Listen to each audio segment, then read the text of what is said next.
Tapi sebelum masuk ke ceritanya, aku mau kasih disclaimer dulu ke kalian. Semua penglihatan yang dilihat Henokh itu kebanyakan berupa metafora, kiasan, dan perumpamaan. Karena di sini Henokh ngelakuin perjalanan dan penglihatan ilahi yang pastinya sangat berat atau susah buat dimengerti manusia. Bahkan perlu penafsiran yang lebih dalam buat ngerti apa yang ditulis sama Henokh. Mungkin di pembahasan kali ini juga ada beberapa ayat-ayat kitab Henokh yang tersambung ke ayat Alkitab kanon. Jadi aku kudu harus kasih tahu ke kalian kalau aku tuh nggak bermaksud buat mencocok logikan semua ayat-ayat Alkitab di pembahasan ini, tapi emang itu yang dijelasin di tafsiran kitab Henokh yang aku dan timku baca. Makanya di sini aku akan mencoba menjelaskan sesuai dengan pemahaman dan keterbatasan aku. Jadi kalau misalnya ada yang lebih ngerti, tolong dikoreksi kalau ada kesalahan karena of course aku bukan ahlinya. Oke, buat kalian yang udah gak sabar tentang kelanjutan ceritanya, langsung aja kita masuk ke pembahasannya. Kalian masih ingat gak di kisah sebelumnya perjalanan Henokh udah sampai mana? Jadi setelah dia memperingatkan para fallen angels tentang hukuman yang akan mereka terima, Henokh kemudian diangkat hidup-hidup ke surga dengan para malaikat untuk melihat berbagai rahasia yang ada di dunia secara langsung. Dan dari sinilah perjalanan Henokh yang kedua dimulai. Perjalanan Henokh ke langit. Kisah ini diawali dengan perjalanan Henokh yang pergi ke sebuah tempat yang ada di langit, di mana dia bisa melihat perjalanan bintang-bintang dan malaikat kerubim yang menyala-nyala seperti api. Malaikat-malaikat itu juga bisa berubah bentuk menyerupai manusia sesuai dengan kehendak mereka. Lalu para malaikat yang menuntun perjalanan Henokh disebut sebagai penghulu malaikat atau archangel. Mereka adalah Uriel, Raphael, Raguel, Michael, Sarakiel, dan Gabriel. Uriel bertugas sebagai malaikat guntur dan kegentaran. Raphael bertugas sebagai malaikat roh manusia dan penyembuh. Michael bertugas untuk menjaga bagian yang terbaik bagi manusia dan atas bangsa-bangsa. Sarakiel berkuasa atas manusia yang berdosa di dalam roh. Gabriel berkuasa atas segala jenis ular, termasuk ular besar atau naga. Gabriel juga bertugas untuk menjaga Firdaus atau Taman Eden bersama dengan para kerub atau kerubim. Kerubim juga punya tugas lain, yaitu sebagai malaikat yang berhubungan dengan penyembahan dan pujian serta membawa kemuliaan kepada Tuhan. Nah, malaikat-malaikat yang aku sebutin tadi kemudian bawa Henokh buat pergi ke tempat yang lebih tinggi sampai dia melihat cahaya yang bersinar terang. Di sana tuh ada semacam tempat penyimpanan harta yang di dalamnya ada beberapa senjata ilahi berupa busur berapi, panah berapi, tabung panah, dan pedang berapi yang disimbolkan sebagai senjata yang dipakai Tuhan pada saat hari penghakiman untuk mengguncang bumi dan mengadili dunia dengan kekuatannya, serta menunjukkan jalan dan kebenaran kepada semua orang.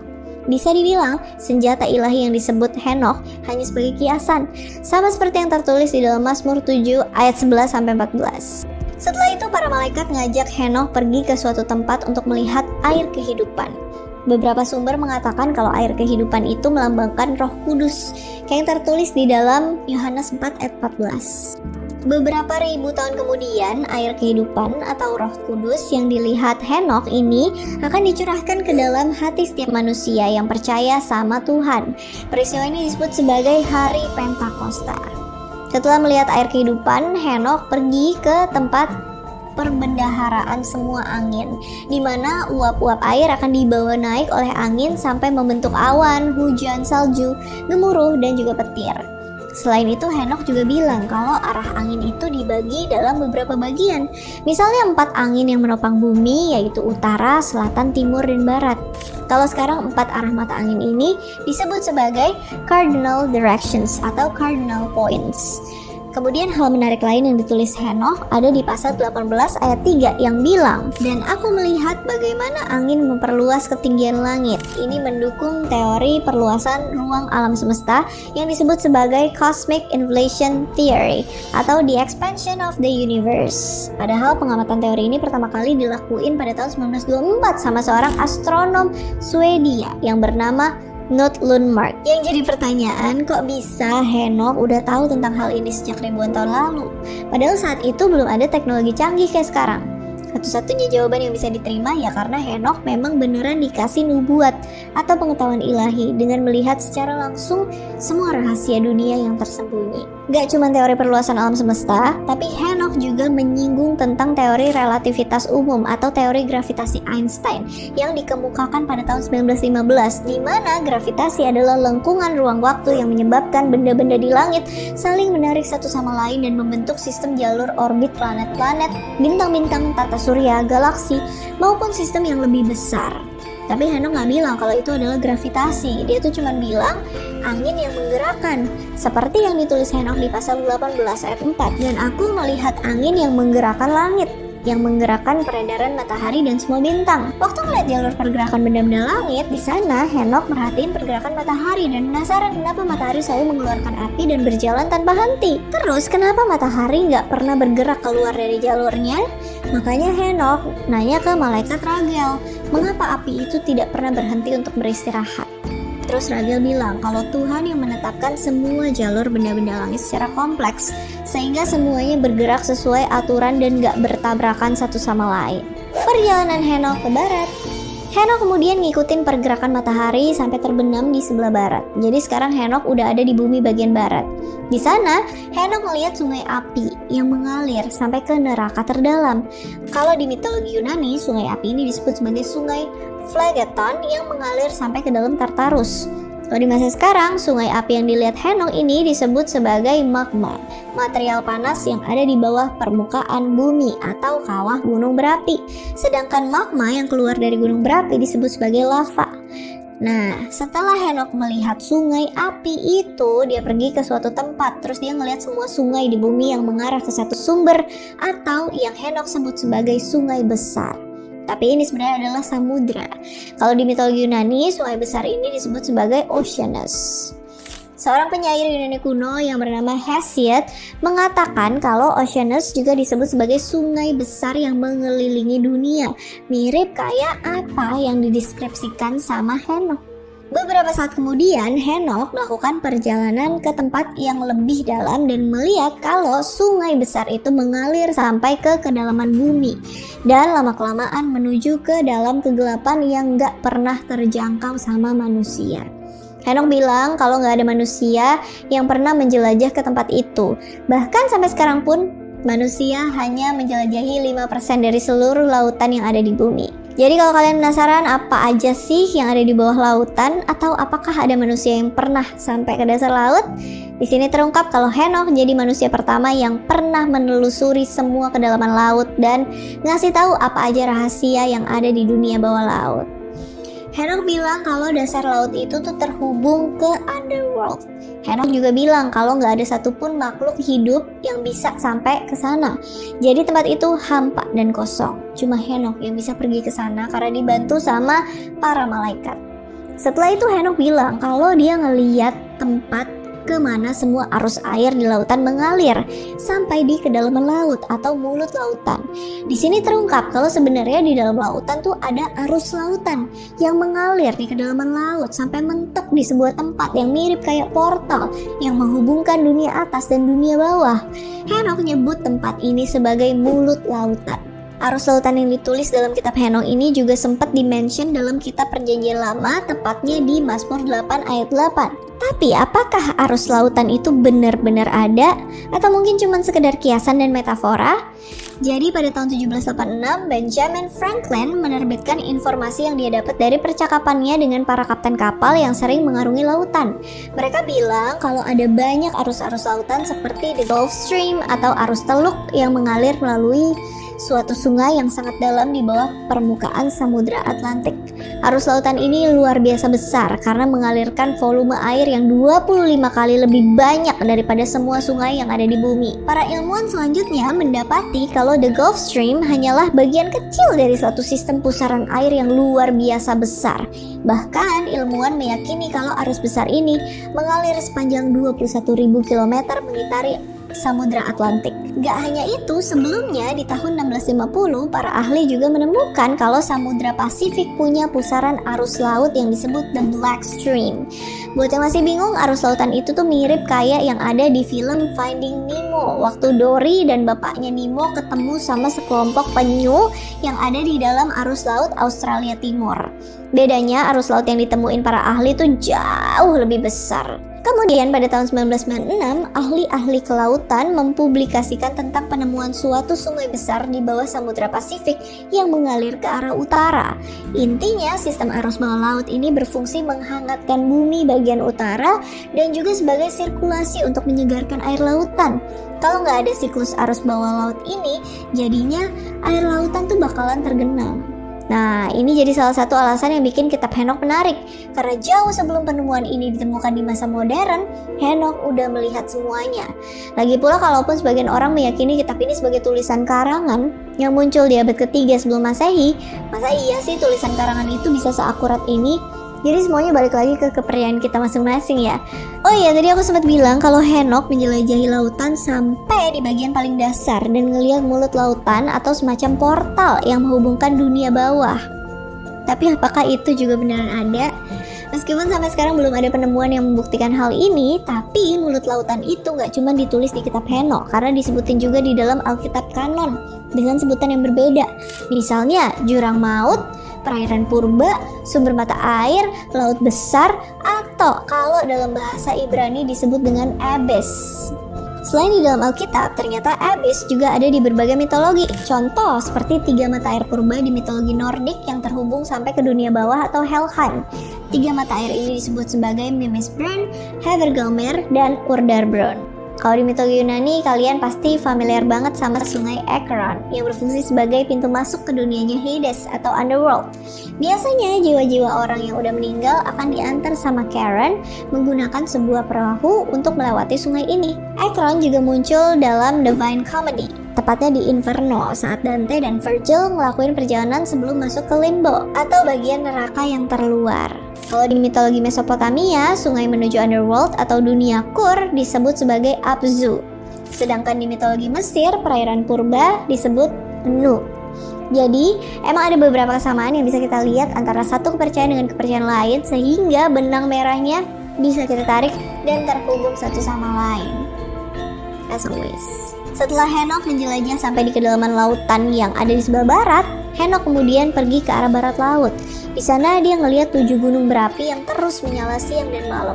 Meskipun gunung berapi itu punya ciri-ciri yang berbeda antara satu dengan yang lainnya, tapi semuanya terlihat tinggi dan megah. Di semua gunung berapi itu terlihat berbagai jenis batu permata yang menghiasi permukaan. Henokh bilang kalau masing-masing gunung berapi punya satu jenis batu mulia yang paling berharga di muka bumi. Lalu ketujuh gunung berapi yang menyimpan batu-batu mulia itu dipisahkan menjadi 3 bagian, yaitu 3 di bagian timur, 3 di bagian barat, dan 1 di bagian tengah. 3 gunung berapi yang ada di sebelah timur menyimpan batu-batu berwarna, mutiara, dan logam antimon. Sementara 3 gunung berapi di sebelah selatan menyimpan batu-batu permata yang berwarna merah. Gunung berapi yang terakhir atau yang ada di bagian tengah menyimpan satu jenis batu berharga, yaitu batu safir. Semua lokasi batu-batu berharga yang dideskripsikan Henokh ternyata cukup akurat dengan lokasi penemuan batu-batu berharga yang ada di dunia. Misalnya logam antimon yang banyak ditemuin di China. Kalau kita lihat di peta dunia, ternyata China itu lokasinya ada di Asia sebelah timur, sesuai dengan apa yang dilihat sama Henokh.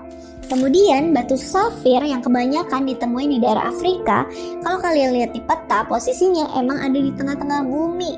Walaupun batu berwarna merah di sebelah selatan yang dilihat Henokh tuh nggak disebutin secara spesifik, tapi yang terlintas di pikiran kita pasti merujuk ke batu merah delima atau ruby. Secara historis, awalnya ruby ditambang di 3 negara, yaitu Burma, Thailand, dan Sri Lanka. Tapi seiring dengan berjalannya waktu, ruby juga banyak ditemuin di benua Afrika dan Australia yang memang ada di wilayah selatan.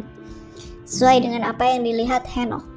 Pada tahun 1925, Theodore Acon menerbitkan sebuah buku yang berjudul Concerning Precious Stone and Jewels. Di dalam karya itu, Theodore bilang kalau sebenarnya batu-batu berharga di bumi itu hanya berjumlah 7. Seperti yang tertulis di dalam kitab Henokh. Di antaranya adalah berlian atau diamond, mutiara, pearl, mira, ruby, safir, zamrud atau emerald, batu mata kucing, cat's eye stone, dan alexandrite stone. Penjelasan Henokh yang bilang kalau batu-batu permata ini ada di permukaan gunung berapi juga sesuai dengan penemuan batu-batu permata yang sering ditemuin di dekat gunung berapi. Bahkan menurut situs resmi Geological Institute of America, berlian terbentuk melalui aktivitas vulkanik di bawah permukaan bumi karena lava vulkanik mengandung batu-batu dan mineral yang ditemukan di dalam bumi yang kemudian mengalir ke permukaan.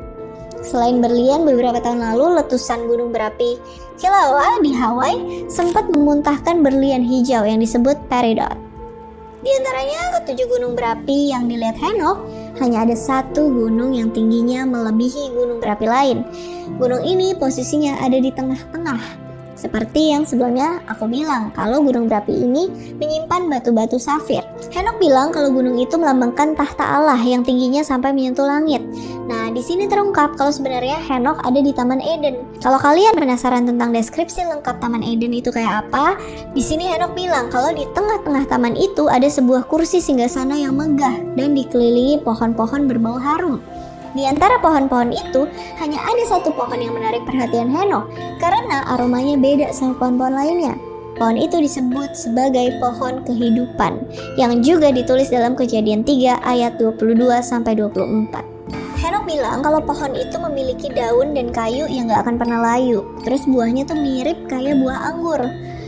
Terus karena dari tadi Henokh merhatiin pohon itu dan terpesona sama keindahannya, malaikat Michael bilang gini ke Henokh, "Aku perhatiin kayaknya kamu penasaran banget deh sama pohon ini. Ya udah, tanya aja apa yang mau kamu tanyain. Aku bakalan jawab semuanya."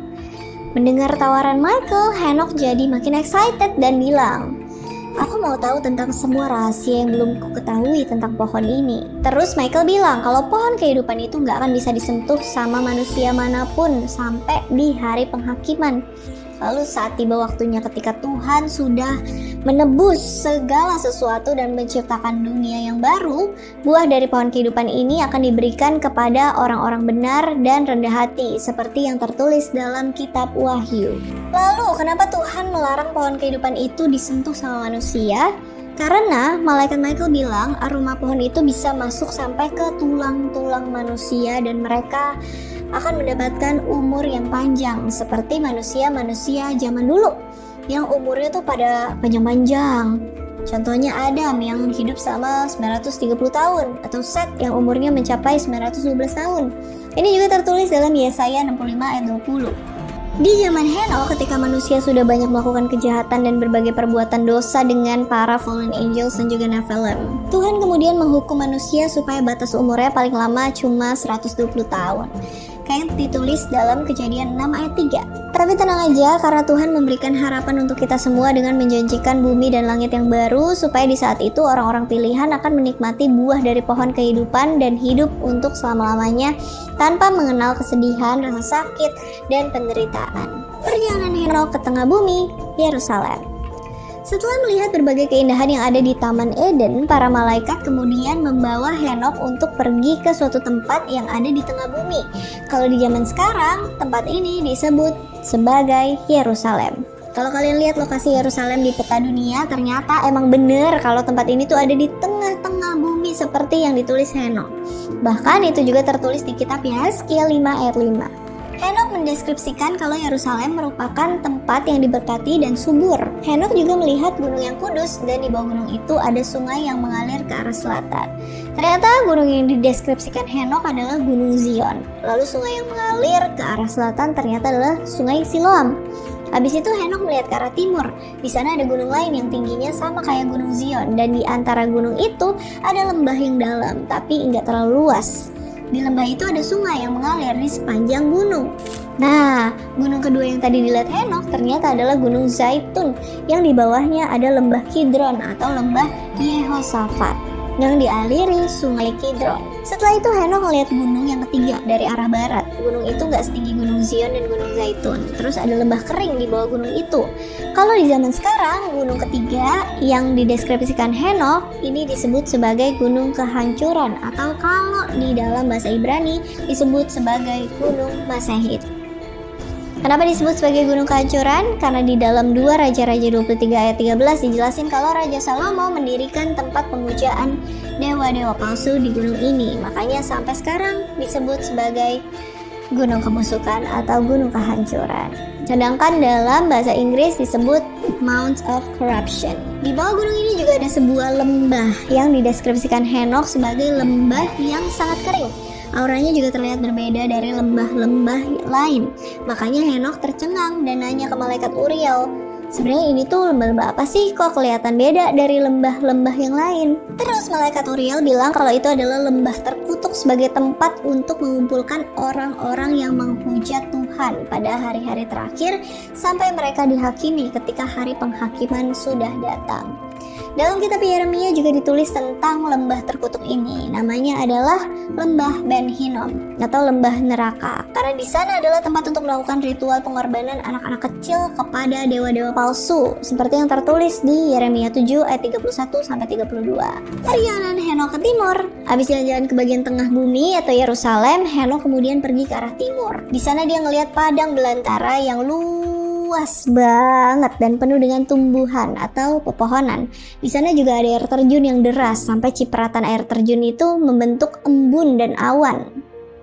Setelah itu Henokh melanjutkan perjalanan lebih jauh ke arah timur sampai dia ngelihat sebuah pohon yang agak beda dari pohon-pohon biasa karena memancarkan aroma kemenyan dan mur.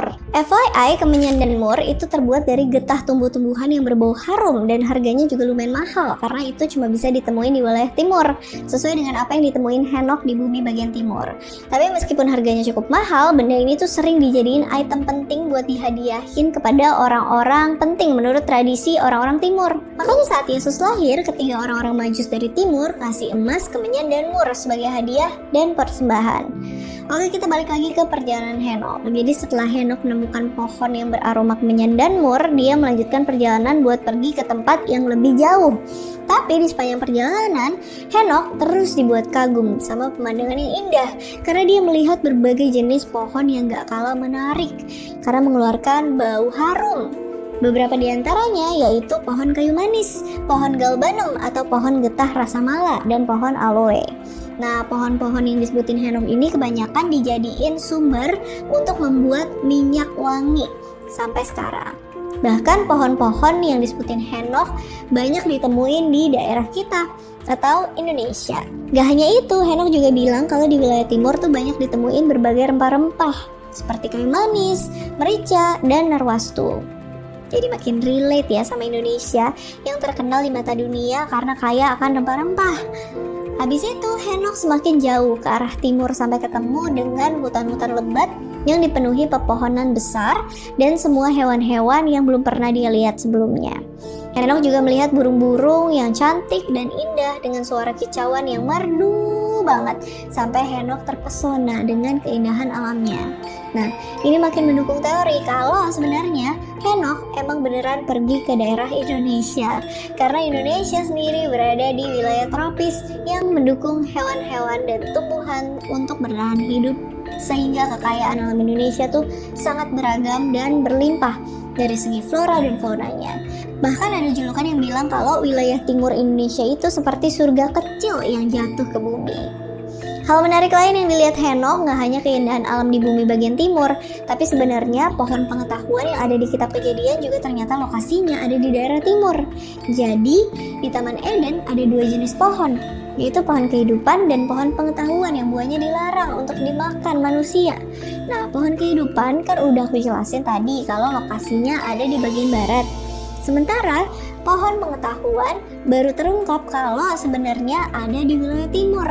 Henokh juga bilang kalau buah pohon pengetahuan ini mirip kayak anggur. Mungkin agak mengecewakan sih buat kalian yang nganggep kalau buah pengetahuan itu bentuknya kayak apel, padahal lebih mirip kayak anggur.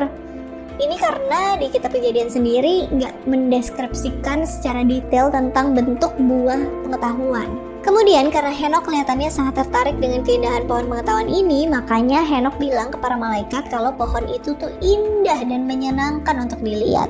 Terus malaikat Rafael ngasih tahu kalau pohon itu namanya adalah pohon kebijaksanaan. Rafael juga bilang kalau buah pohon itu yang dimakan sama kakek moyangnya Henokh, yaitu Adam dan Hawa, sehingga mereka diusir dari Taman Eden. Perjalanan Henokh ke utara. Setelah puas menjelajahi wilayah timur, Henokh kemudian pergi ke utara. Di sana dia ngeliat sebuah keajaiban besar yang belum pernah dia lihat sebelumnya. Karena Henokh melihat angin yang datang dari arah utara yang meniupkan udara dingin, hujan es, embun beku, dan salju. Henokh juga bilang kalau ada angin lain yang bertiup kencang sehingga keadaan di utara jadi makin memburuk dan ekstrim karena kekuatan angin itu. Nah, di sini ternyata Henokh sampai ke kutub utara, di mana tempat itu cuma dikelilingin sama tembok-tembok es, salju, udara dingin, dan hujan es. Sedangkan kondisi angin besar dan cuaca ekstrem yang disebut Henokh yaitu badai salju yang sering terjadi di kutub utara. Perjalanan Henokh di bagian utara bumi lumayan singkat karena ya emang gak ada apa-apa di sana, isinya ya cuma es doang. Makanya Henokh langsung pergi ke bumi bagian selatan. Perjalanan Henokh ke selatan. Di bagian selatan juga nggak ada hal-hal menarik yang bisa diceritain Henokh karena kondisinya nggak jauh beda sama bumi bagian utara atau kutub utara. Di sini Henokh mendeskripsikan kalau di bagian selatan dia hanya melihat daratan yang luas yang dipenuhi dengan angin yang membawa embun sejuk dan juga hujan es. Udah cuma itu doang. Pada intinya semua hal yang dilihat Henokh tuh menunjukkan kebesaran Tuhan yang merancang alam semesta dengan sangat kompleks sesuai dengan ketetapan dan aturan yang sudah ditentukan. Jadi semakin banyak Henokh melihat berbagai ciptaan Tuhan, Henokh juga semakin kagum dengan pekerjaan Tuhan yang merancang semua ini demi kelangsungan hidup manusia yang hanya setitik debu di alam semesta yang luas ini. Ini menunjukkan kalau manusia itu adalah makhluk yang berharga sampai Tuhan menciptakan sistem kehidupan yang benar-benar kompleks untuk kita. Jadi pada akhirnya Henokh hanya bisa menyampaikan ucapan syukur untuk karya Tuhan yang benar-benar amazing dan mind-blowing, yang selalu bekerja tanpa henti hanya untuk satu ciptaan yang berharga, yaitu umat manusia. Perjalanan Henokh dalam mengelilingi seluruh dunia berakhir sampai di sini. Meski begitu masih banyak rahasia lain yang belum terungkap di video ini karena perjalanan Henokh gak berhenti sampai di situ. Masih ada rahasia-rahasia menarik yang akan aku bahas di part selanjutnya. Aku spoiler dikit nih. Di kisah selanjutnya, Henokh akan menjelajahi underworld sampai ke neraka terdalam. Jadi mohon untuk bersabar nungguin video part 3-nya. Yaudah, kalau misalnya ada yang mau ditambahin, ada yang mau di request, ada yang mau dikoreksi, komen di kolom komentar. And as always, thank you so much for watching. I hope you guys like it and I'll see you again on my next video. Bye!